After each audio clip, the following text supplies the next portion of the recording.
La célébration de fête de la jeunesse à Encamp dans le Nord-Ouest a été marquée par une attaque sécessionniste qui a tué une personne et blessé 40 autres. Après avoir instauré une opération ville morte qui n'a pas été respectée par les populations, des présumés séparatistes s'en sont pris à une quarantaine d'élèves lors du défilé de la fête de la jeunesse dans la localité de Encamp, région du Nord-Ouest.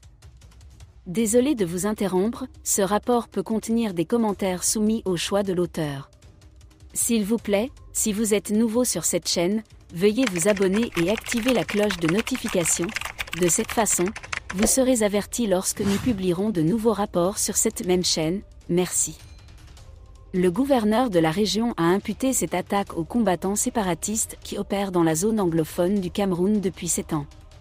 3 d'entre eux ont déjà été arrêtés selon les informations qu'il a données au micro de la CRTV.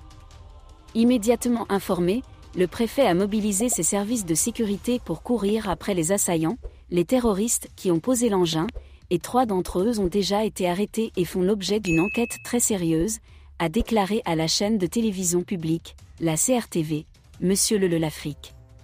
Le nombre total des victimes de cet incident s'élève à près de 40, parmi lesquels 4 sont grièvement blessés. Outre près de 40 blessés, il y a un mort, a-t-il ajouté. Rejoignant le vent d'indignation collective qui a suivi cette attaque, Paul Biya a condamné cette attaque qu'il qualifie de « terroriste ». Un acte odieux a été commis par de lâches criminels à Encamp, dans la région du Nord-Ouest, alors que de jeunes Camerounais célébraient la journée qui leur était consacrée. « Je condamne fermement cet attentat terroriste », a écrit le chef de l'État sur son compte Twitter.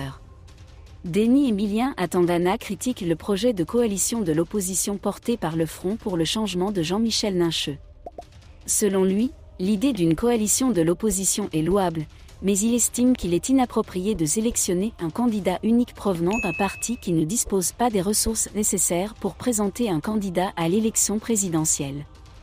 Il soutient que seuls les leaders des partis politiques ayant des représentants élus devraient être considérés comme les prétendants légitimes à la candidature unique de l'opposition.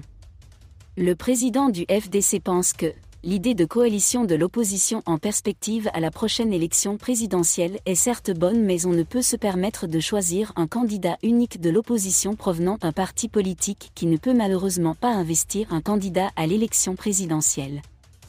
À notre avis, seuls les leaders des partis politiques ayant des élus doivent prétendre à candidater à la candidature unique de l'opposition, écrit-il dans une tribune Facebook ce 13 février 2024. Bien qu'il n'ait pas cité nommément Maurice Kamto, Atangana exprime clairement son désaccord avec l'idée de faire du leader du MRC le visage d'une alliance politique de l'opposition en 2025. Dans son discours le 31 décembre 2023, Maurice Kamto a révélé son intention de se porter candidat à l'élection présidentielle de 2025. Il a annoncé la création d'une coalition, l'Alliance politique pour le changement, APC, qui soutiendra sa candidature. Merci d'être resté avec nous jusqu'à ce point, comme toujours pour promouvoir la liberté d'expression. Laissez vos opinions à ce reportage dans la section commentaires ci-dessous. Si vous avez aimé cette vidéo, merci de liker, partager, commenter et surtout vous abonner à la chaîne. Et on se retrouve très vite pour une prochaine vidéo.